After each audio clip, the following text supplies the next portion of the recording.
Hello and welcome to the Annual Meeting of Shareholders of Village Farms International Inc. Please note that today's meeting is being recorded.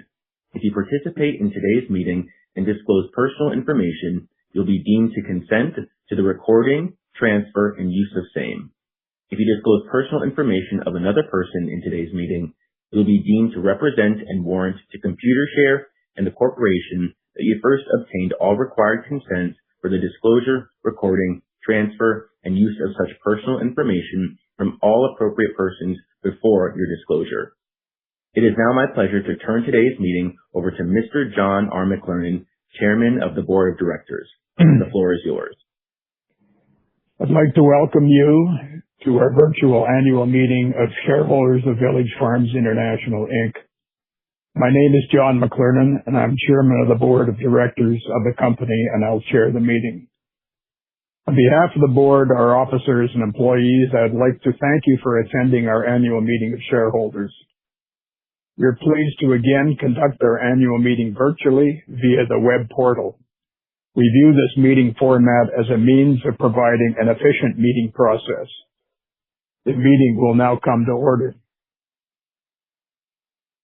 Stephen Ruffini, the Chief Financial Officer of the company, will act as Secretary of the meeting, and Computershare will act as scrutineer. The Board of Directors fixed the close of business on April 28, 2026 as the record date for determining the shareholders entitled to vote at the meeting. Notice of the meeting, the related proxy statement, and our most recent 10-K were mailed to shareholders on or before May 11, 2026, as confirmed by Computershare and Broadridge. The shareholder list shows that as of the record date, there were 114,288,686 common shares outstanding and entitled to vote. I direct that a copy of the meeting materials, together with the applicable confirmations of mailing, be kept with the records of this meeting.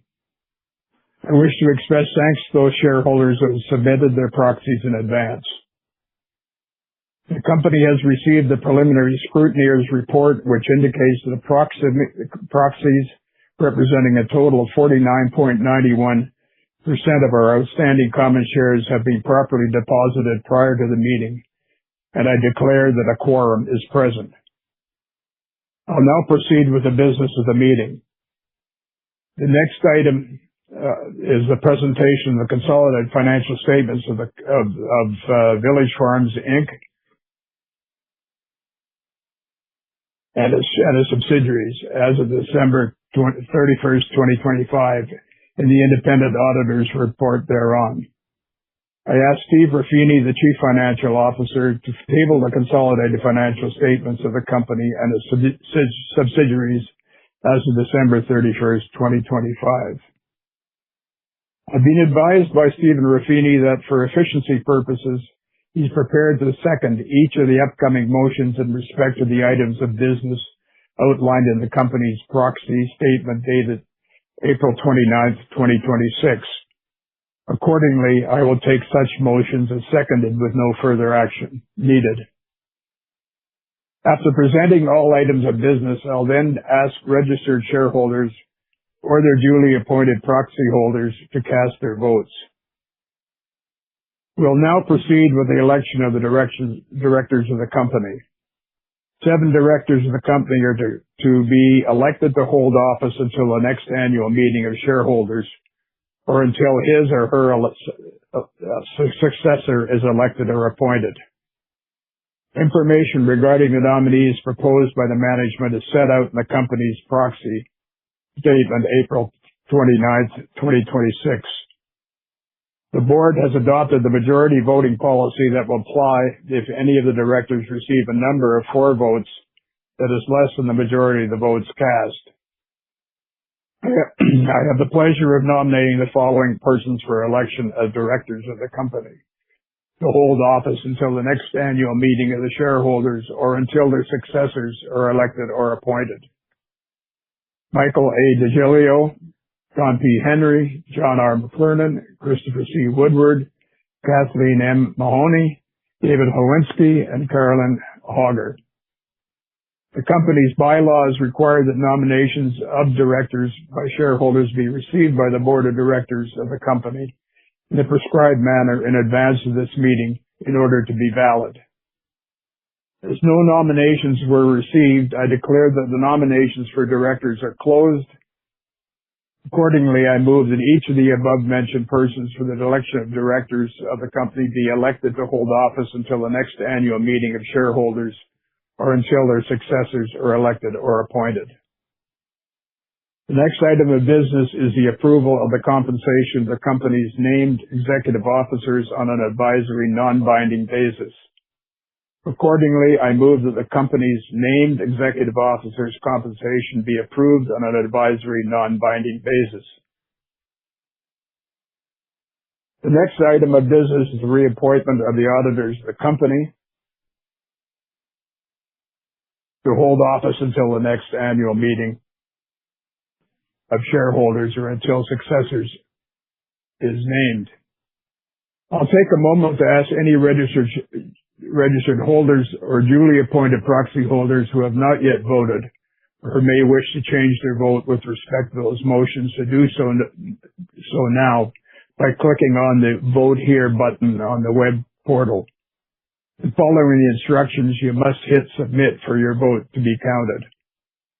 We will leave the polls open for a minute for registered holders and proxy holders who have properly logged in with the control numbers and wish to vote.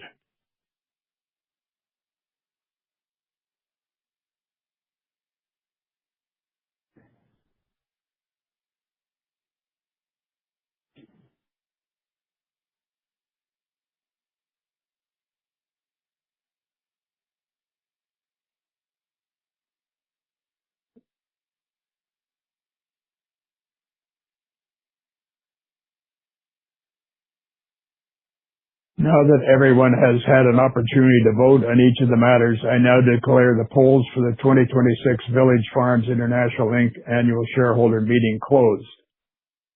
I've been advised by the scrutineer that the preliminary voting report shows that each of the director nominees for the election to the board have been duly elected, and that all other applicable motions have been approved.